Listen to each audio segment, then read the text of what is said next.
Ja, also daran sieht man wahrscheinlich, Herr Chenchenko ist schon bekannt, auch glaube ich aus dem letzten Sommersymposium, oder? Da haben Sie einen Film hier gezeigt, genau. Herr Chenchenko ist auch seit neuestem Doktorand an unserem Institut, hat aber auch schon seinen Master hier gemacht mit diesem Thema auch, glaube ich, ne? Like the Seed to the World of God Himself. Eine ethnografische Studie zur katholischen Kirche als religiöse Infrastruktur in Kafa, Äthiopien. Und er hat mir eben noch zugeflüstert, er würde doch gerne den Vortrag auf Englisch halten. Ich glaube auch, weil Sie einige Freunde und Bekannte aus Äthiopien haben, die heute hier sind und die das auch gerne hören wollen. You're welcome also, particularly for today. So, Herr Chenchenko, bitte, the floor is yours. Thank you for this kind introduction.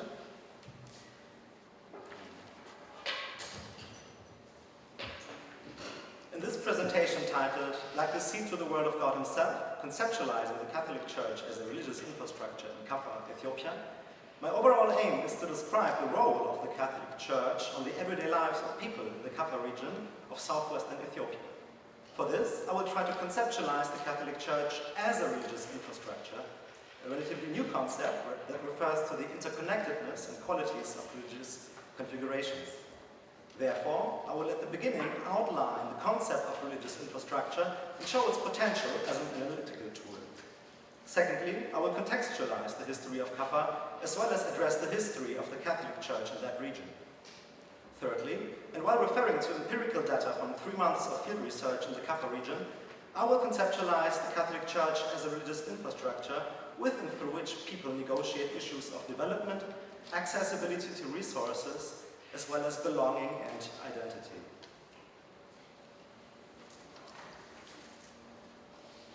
The concept of religious infrastructure has been used in recent decades to describe the totality of activities of religious institutions, especially their facilities and buildings, but could also describe religion as infrastructure.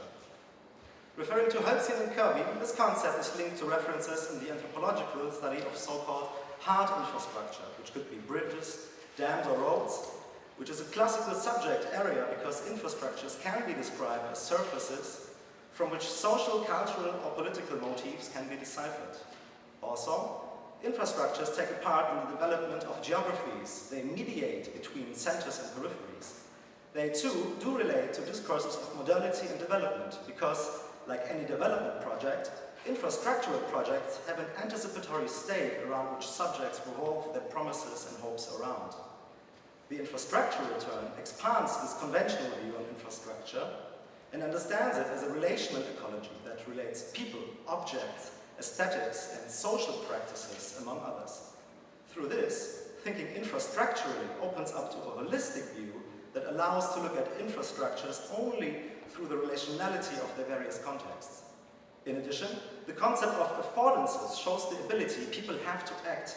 People perceive infrastructures, they use them actively in their everyday lives and negotiate a range of different issues. The material term in the consideration of religion is rooted in the concept of material religion, which foregrounds the tactile, audiovisual, and material side of religious practice. Religion here is perceived through the human body and can consequently be understood not only as an expression of a purely cognitive concept, but as an experience through which people can interact, interpret, and react. Just as infrastructures can affect the human body too, the theoretical connection between infrastructure and material religion is of great value here, precisely because of its underlying phenomenological approach. Having addressed this theoretical framework, I now want to begin with contextualizing the Kafa region and the Catholic Church in Ethiopia and Kafa respectively. The Kafa region is located in the southwestern highlands of Ethiopia with its regional capital Bonga. It is a multi-ethnic and multi-confessional region. Besides the Ethiopian Orthodox Church, Protestant and Pentecostal movements are also represented here, as well as the Catholic Church, Islamic communities and practitioners of traditional religious beliefs such as the Eko or Kolo.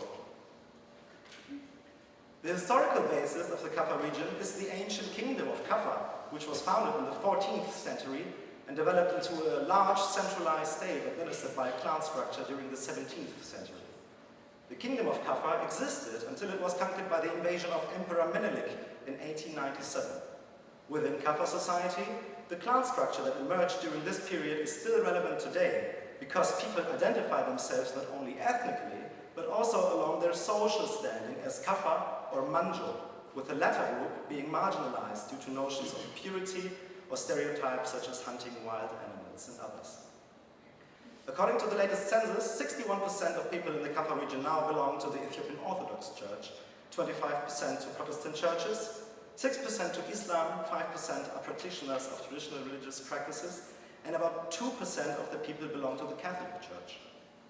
Although the number of members allows for a precise picture of religious affiliation, it does not take into account the role and the influence of the religious groups on society in Kafa, as I will point out in this presentation in regard to the Catholic Church. The Catholic Church first gained foothold in Kafa in the 16th century through Jesuit missions, which due to political upheavals could not be sustained, and missionary efforts in Ethiopia were stopped for more than 150 years. Around 1850, Teil Shorocho, king of Kafa, welcomed Catholic missionaries again, where it was the Capuchin Guillermo Masaya, here on the picture on the right, who had a great influence on the establishment of the mission. His mission can be described as a modern missionary approach because he was convinced that the church had to adapt to local contexts. The masses were held in Kafinya, the Bible was translated, and Masaya provided medical care to the people. This led to the understanding of the Catholic Church as Kafikitenu, or the Christian Church of Kafa, whereas the Ethiopian Orthodox Church is regarded as Amharakitenu, or the Christian Church of Amhara, also because Ge'ez language is spoken in the rituals. Because of the rising influence of the Catholic Church and the conversion of many people, the last king of Kafa, Gali Sherocho, expelled these Catholic missionaries and persecuted Catholic converts, many of whom suffered martyrdom. It was in the middle of the 20th century that the Catholic Church again established missions in Kafa, where they, in regard to new missionary approaches, started to build schools, dispensaries, and even hospitals. After the Italo-Ethiopian War, the missionaries were banned before being re-invited from Emperor Haile Selassie again. During the period of the socialist regime from 1974 to 91, Catholic as well as other religious activities were regulated and controlled, whereas after takeover by the TPLF party, a process of democratization was introduced to Ethiopia, so the Catholic Church started their missionary activities again. Between 2000 and 2020, there has been a striking increase in members of the Catholic Church. While in 2000 there were about 10,000 Catholics, in 2020 there were more than 50,000 Catholics in over 60 parishes present in Kafa. The Catholic Church, through its missionary approach, which was renewed towards inculturation rather than assimilation and towards human integral development in the 60s to 80s, strongly focuses on the provision of social infrastructure in Kafa today, next to hospitals and dispensaries in remote areas, as well as nursery homes and kindergartens all over Kafa. Especially the provision of education plays an important role in Kafa, as one of my informants told me. In the Catholic school, they are very good teachers, who are themselves highly educated, and at the same time, it is not expensive for children to go there. The same is true for the kindergarten. For example, it is important that children don't have to go far so they can be in time and also accidents don't happen. Children should have the best future possible, and I think the Catholic Church knows this. The Martyrs Primary School, as you can see in this picture, can be used as an example to show how the Catholic Church is able to build schools and provide inexpensive education. The school was inaugurated in 2020 and was funded by the missionary movement Jesus in Thy Name, a Maltese organization, to whom the bishop of the vicariate has had a close relationship. Also, various other Catholic institutions in Kafa were financed by them, including a home for mentally and physically impaired children, new parishes, and a kindergarten. In addition to the possibility of financing these projects through international partners, the Catholic Church too can rely on financial support of the Catholic Bishops' Conference in Addis Ababa and the Congregatio Fide. It is this international network of partners and official Catholic institutions through that the mission in Kafa is able to provide social infrastructure as these, which are appreciated by many. Another important factor to understand developmental work in the Catholic Church are the different international congregations active in Kafa. This picture here was taken inside a competence center for young women who are able to learn hairdressing and take part in IT courses. The competence center was opened up 2 years ago by the sisters from the Daughters of Charity. Because of their charisma, the theological foundation of the congregation, which is dedicated directly to helping young women, the sisters could use the financial budget of their congregation, as well as make use of a year-long partnership with an Australian NGO to buy the compound from the city and establish the competence center. One of the women attending the hairdressing classes spoke to me about her impressions of the facility and the works of the Catholic Church. She said, "I want to learn the skills of hairdressing and after that start a hairdressing business myself or find a job as a hairdresser. It helps me getting better job opportunities. I am Orthodox, but I have no problem of coming here because it is just about hairdressing. Generally, the church is at the side of the poor. That's what I observed and have seen during my stay here." As I have shown, the Catholic Church, as part of an international network, finances its development activities and services through international organizations, through its own church networks, while the respective congregations can finance themselves and their work from donations and international contacts. Moreover, people negotiate notions of the future with and through social infrastructure provisioned by the Catholic Church. They wish to become gainfully employed through skills training, to provide a good future for their children through education, and highlight the proximity of Catholic institutions.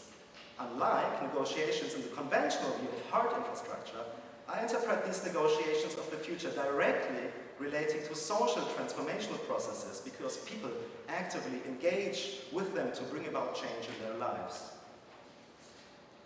The second aspect for which I'm conceptualizing the Catholic Church as a religious infrastructure is regarding to issues of accessibility to religious and non-religious resources. For this, I want to take a closer look on how Manjo families and communities are negotiating their marginalized status in Kafa society and the role of the Catholic Church in this regard. Many Manjo today still face social discrimination because of their lower status stemming from the clan-based structure of the old Kafa kingdom, which today is expressed in a variety of stereotypes relating to eating habits and hunting wild animals. In addition to the social discrimination that Manjo face, also spatial discrimination and exclusion is another important factor determining the lives of many Manjo. They are living in remote areas, having limited access to school education and markets to sell products. Following this spatial dimension of marginalization, I refer in the following to the term periphery, which illustrates the still present situations many Manjo families in Kafa. This picture here is showing the church compound of a community of Catholic Manjo people in Gogema, near Bonga. The church has been given the land by the Kafa administrative zone 10 years ago, where a church and a well is situated. The largest part of this compound is used as farming land, where the community is able to conduct agricultural activities, with the Catholic Church providing equipment such as seeds and machines. In several conversations with people from Gogema, many parishioners expressed themselves in positive ways about this possibility. An informant told me, "The Catholic Church has given me land which I can now plow, and with this I can take care of my life and my family. For this I am very grateful. Before that, I did not have land to plow. With the money, I hope that we will be able to build a kindergarten here in the village together with the Catholic Church."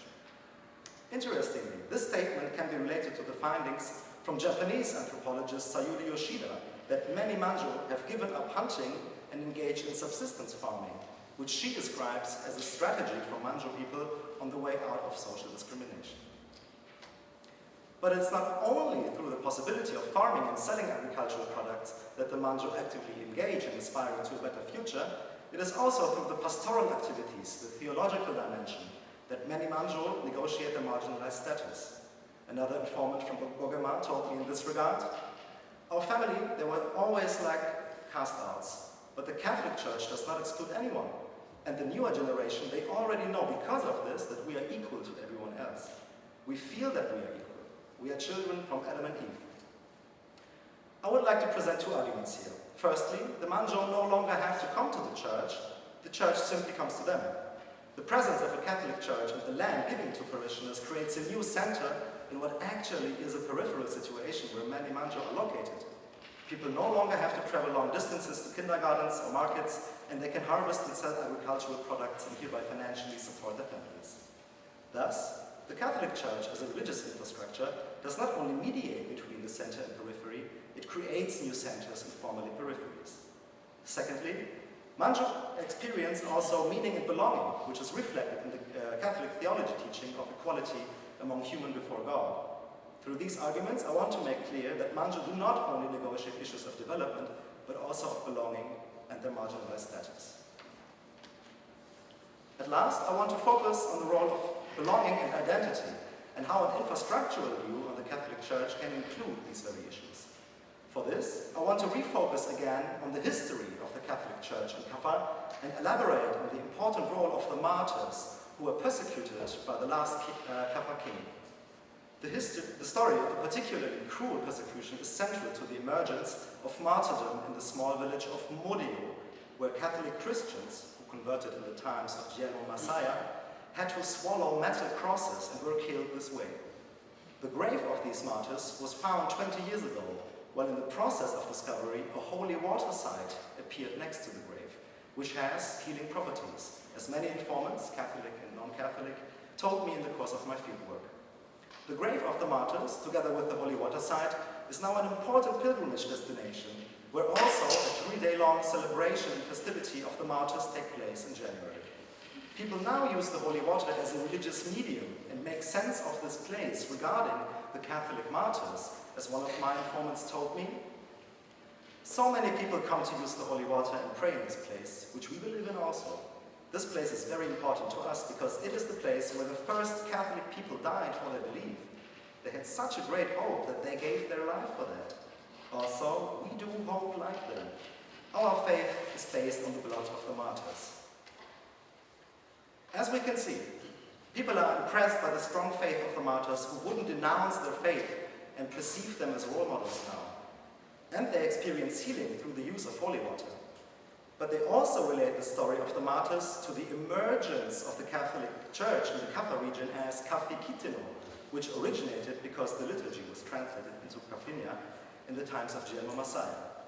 Because of this, I argue that people in Kafa actively engage with their identity as Catholic Christians, being Catholic Christians from within Kafa. This in turn has strong implications on religious and socio-cultural dynamics, which are reflected in the conversion of entire villages to the Catholic faith.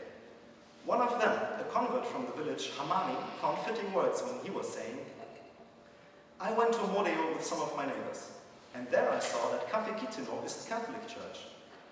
We have heard from our forefathers that Kafikitino is the church of the ones who have died for their faith. I went to that place by myself, and we saw the Mass, the prayers, the procession and everything. They gave us holy water, which we used and drank, and we bring it to our homes also. I have seen that God works his miracles through this martyrdom. I believe that God is at work." Following the ecological understanding of infrastructures to focus on the relationality of different levels and dimensions, it becomes clear that these very issues can also be described as part of religious infrastructure. People experience healing through the holy water. They experience the Catholic Church as coming from the Kafa region through participation in the Festival of the Martyrs and the performance of Kafikitino. They feel part of Kafikitino and act out belonging accordingly, for example, through conversion to the Catholic faith. In this presentation, I have tried to describe the contemporary works of the Catholic Church and the impact it has on society and social transformation in the Kafa region. Through conceptualizing the Catholic Church as a religious infrastructure, I have shown that people negotiate issues of development, accessibility, and belonging in their everyday lives through religious services and other activities, such as the provision of social infrastructure as part of the missionary work of the Catholic Church. Thank you very much for listening, and I'm very happy to